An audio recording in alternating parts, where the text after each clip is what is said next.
DTF will either make you or break you. And when I mean break you, I mean like literally break you, make you broke, make you sick and tired of printing shirts. Yeah.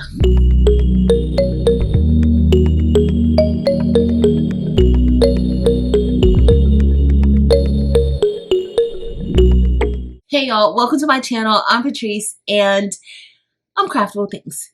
If this is your first time here, thank you so much for being here. Please be sure to look at the other content. If you enjoy that content, I would love it if you would stick around by selecting that little red subscribe button below. And for my returning visitors and subscribers, hey y'all, welcome back. So today we are going to be doing a DTF update. So about a year ago, nearly exactly a year ago, I entered into the world of DTF. Now, I started out using DTF transfers and just testing those out to see how I liked it, and I really liked it, and I wanted to print out my own transfers. Now, to get involved with DTF or any other print method, you don't need the printer. There are several companies who sell beautiful transfers, and if you just want to test it out, or if you don't have the room for all of this equipment, or if you do not have the funds or budget to purchase a printer, I would definitely stick with the route of purchasing transfers. But y'all, I started out my journey a year ago with an Epson EcoTank 8550 that really had to be converted into DTF. Now that printer is not really a printer that is for DTF. There are so many different obstacles that you have to overcome, and it takes a lot of work to maintain it. So DTF comes with a lot of maintenance, and you are going to be doing maintenance every day. Now, when people first told me that it needed a lot of maintenance, I was like, well, how much maintenance could it really need? Well, y'all, it needs a lot of maintenance. It needs a lot of love and care. And so I had my 8550, and I've used it for about 9 months until I got my newest printer. And so I haven't used that 8550 in about 4 or 5 months. I haven't even checked it to see whether or not it's clogged, but I'm pretty sure by day 2 it was nice and clogged, and I have not attempted to unclog it. So about 5 months ago, I got the Procolored L1800 DTF printer. It can print 13 inches wide, and the one that I got is for single sheets, but it does have a roll feeder that you can get with it as well. So I've had it for about 5.5 months, and today's video we are just going to take a look at it, see what I think about it, if I still like it after 5.5 months, and if this is something good for your business. Okay, so with these DTF printers, most of these printers, or if not all of these printers, are converted in some capacity. So these are older model printers that people or companies are just converting it for the DTF process. The printer that I have has like a warming system inside, has a sys system that keeps that ink going. So the ink is going to be your problem. The printer can be beautiful. That ink will clog. And I find that the white ink is the ink that is most problematic in clogging. So you always want to make sure that you are doing your daily maintenance. So with the L1800 Procolored printer, I do a daily print head cleaning, no matter what. Every day I do a print head cleaning. It does not take that much time to do it.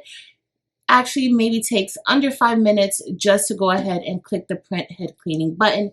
So that is not really problematic. What's problematic is when the ink starts to clog.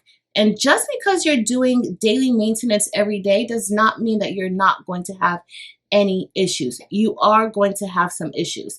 But when I compare the 8550 to the L1800, I definitely prefer the L1800 if you are going to start out doing DTF. Now, if your budget is an issue and you just want to get into it, then okay, you can try the 8550. But honestly, if I were looking, if I can go back, I would have just got the L1800 from the very beginning. Now, my 8550 produced beautiful, beautiful images. I actually loved it while I used it, but now using the L1800, I see the big difference. And I've heard of so many people having so many issues with the 8550 that I would say, okay, if you have that money to invest, possibly invest it in something else. But if you don't have the funds needed, because DTF printers are pretty pricey.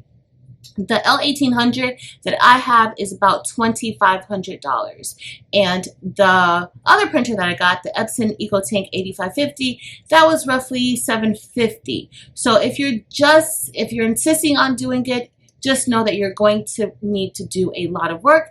And I will have a link listed below to an amazing group on Facebook that really helps out, that really walks you onto the journey, that's part of their name, of DTF. Okay, so another thing that you need to know about DTF, RIP software is required. What is RIP software? It is not design software. So you cannot just print from Adobe Illustrator or print from Word or any other software you may use. The RIP software works as a gateway in between your computer and the printer.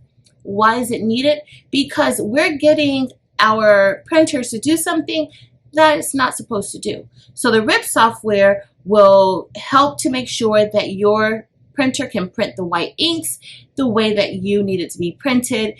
And with DTF, typically the color ink is laid first, and then a layer of white ink is laid on top. That's what allows you to be able to print onto different color shirts, blacks, blues, reds, and having that color and those images pop off of that shirt. Now, the RIP software is an additional cost to your machine. So the printer that I have, it comes with the RIP software on the USB that you can use with it. I've used CatLink before with my 8550, and I actually love CatLink. But I have been using AcroRip, and AcroRip works just as well as CatLink. Now, there are additional costs related to that if you're going to get another RIP software outside of the one that I got. I don't know how the other machines work, if it comes with a RIP software, if you have to purchase it, but most RIP softwares are about $400 and more, and that's usually just for one printer. Another thing that you need to know about DTF is that with the RIP softwares, there aren't really any RIP softwares for MacBooks, and so you will need a Windows-based computer in order for you to be able to connect your printer and print from your RIP software. So that's also another expense. If you don't have a Windows-based computer, you will have to invest in a Windows-based computer. So for the other supplies that comes with DTF, or that you need for DTF, you need film, not paper. You need a film, because when that ink is laid onto the film, it is wet.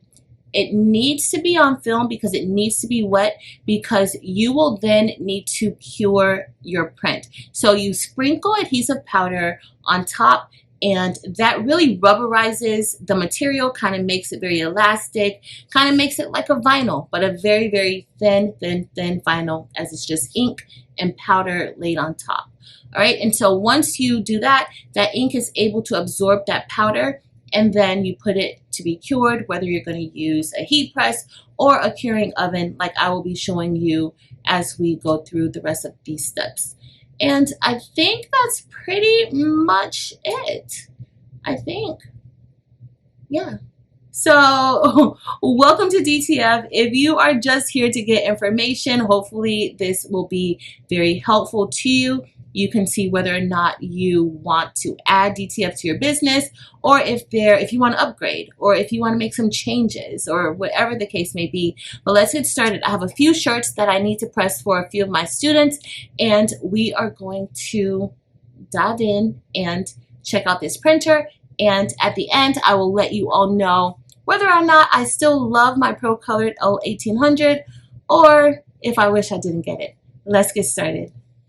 So one of the trickiest parts of DTF is printing it and getting everything to print the way that you want it to print. So today we are going to be pretty much uploading the same design, but we will be using a little more white in this design, and I am going to go ahead and load this in.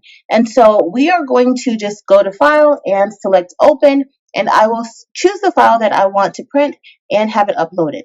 Now, prior to uploading or importing any images into your RIP software, I usually like to make sure it's sized exactly the way that I want it to be sized.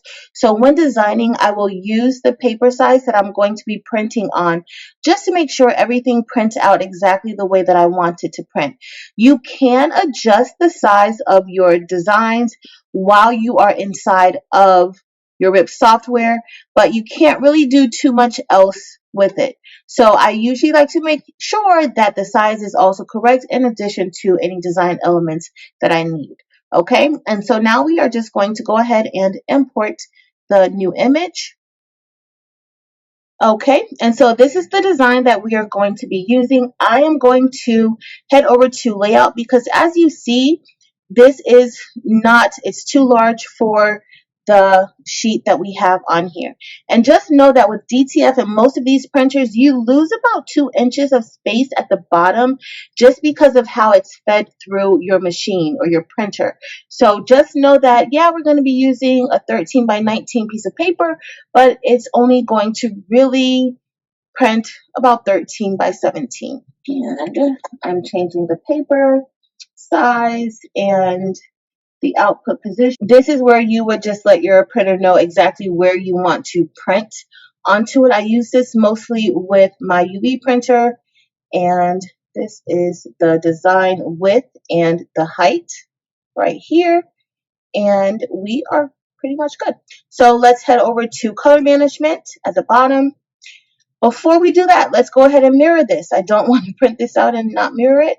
So you do need to make sure you mirror your images with DTF. So I'm just going to mirror it here. So now we're going to head over to color, and we will change the ink limit to 30%, and we're going to bump that white up to 40%. Everything else looks good. And then I'm going to head over to the white color management area, and we are printing 100% white under any colored pixel, and that is looking good. So I'm going to head back over to printer, and then we are going to select the print icon at the top.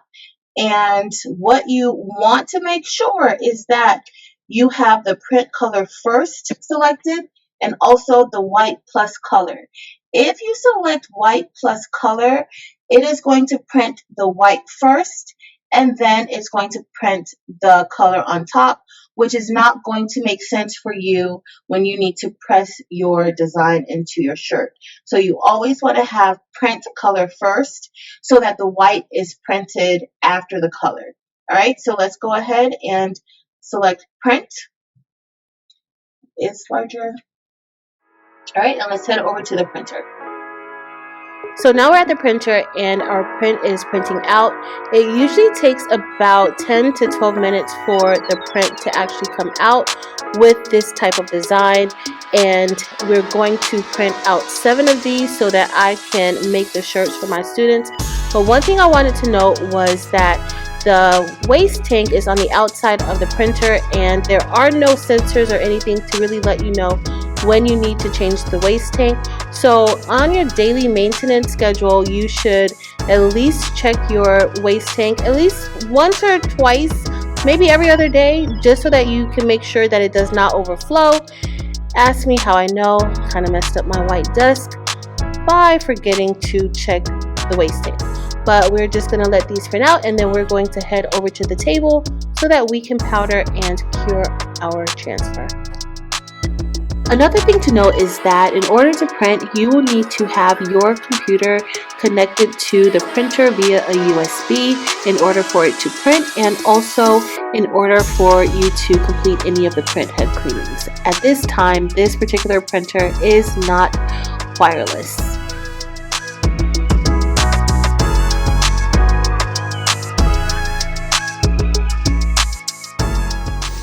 Alright guys, so it's already printed, and this is the back of it, and this is the front of our image.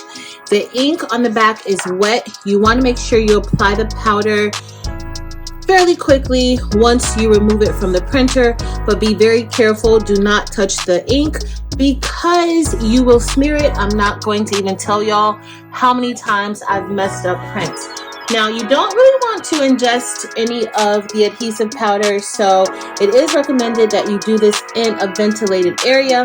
Also, there are masks that you could wear to help with any fumes that may come when you're curing your print. I would suggest also wearing gloves because you don't want any mistakes to happen. Alright, so we are pretty much done applying the powder, and I am just going to roll the powder around so that it coats all of the image. This is what will make this turn into a material that can simply be pressed onto your shirts or whatever material you may have.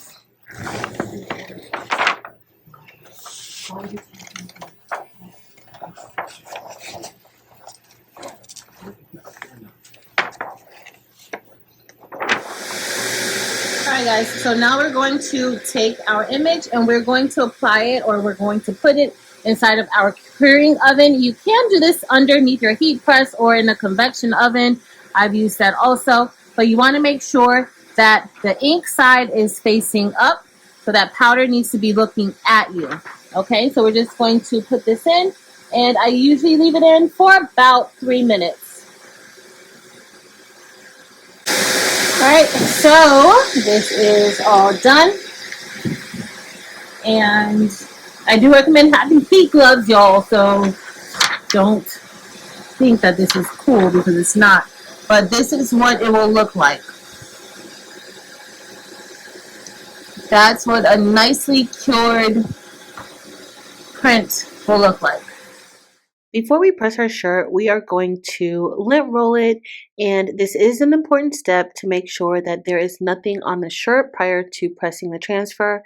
Next, we are going to just press that shirt and preheat it for about 5 to 10 seconds. It doesn't take much, and now it's time for us to get ready to place our transfer on and just make sure it's centered and aligned properly.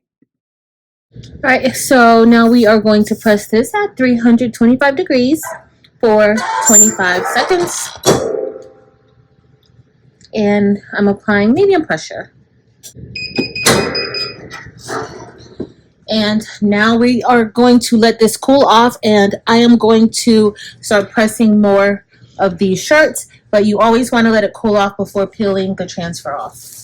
I pressed these shirts in about 10 minutes. It really did not take that much time to press these 7 shirts, so it was actually probably under 10 minutes that I got all 7 of these shirts pressed. Alright, so we are all done with pressing those 7 shirts. So next it's time for us to peel off the transfer that has cooled down.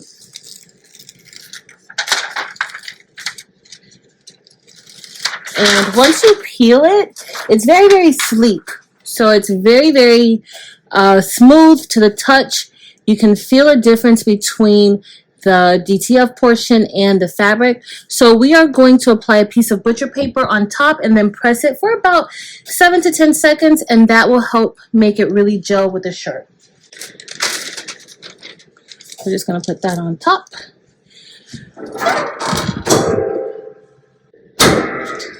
Okay, and that was a little bit longer than 10 seconds, but it doesn't hurt. And we are all done with this first shirt, and I have 6 more shirts to do, and we're going to do it. But I love this color. The kids picked the red with the pink and white, so I love it. All right, y'all, so we are all done, and we walked through the full process of what I do when I'm printing transfers. And y'all, it's really that simple. There are a few steps, so if you're used to sublimation or cutting vinyl HTV, it's a little different, but what I do like about it is that you can print on darker colors. Also, I like the option of not having to do a lot of weeding when there are multiple colors, and also printing full color designs or images. It's so much easier to do it with DTF. Now, of course, there are some struggles, there may be some heartaches, and there is a lot of maintenance. That's the only thing that I can really say about DTF, and that maintenance can sometimes be catastrophic to your machines. So you do need to make sure that you are doing maintenance every single day. At first, I thought that it was going to be way too much for me to do, but it honestly isn't. As long as you make sure that you are vigilant about doing the maintenance, you will be perfectly fine. Now, I do think that you need to have some type of printer experience, or at least be willing to truly learn how this process works, how your printer works. Also, you really need to learn the different parts of the printer, because that will help with your success and DTF printing. So, do I still like my L1800? Yes, I absolutely like my L1800. I do want a printer that will be more industrial, where I could print out quicker. That is one of the drawbacks of these types of printers, is that it's a little bit slower. It prints a lot slower because it is laying multiple layers of ink onto the film, and so it does take a little bit longer for it to print, but there are industrial printers that print out a lot more or a lot quicker than this printer. So I wouldn't necessarily look at using this printer for a transfer printer, as far as printing out transfers for business purposes, only for my business. But if you're looking to print out transfers, you definitely want to invest in a more commercial, industrial type of DTF printer, as this is great for small business.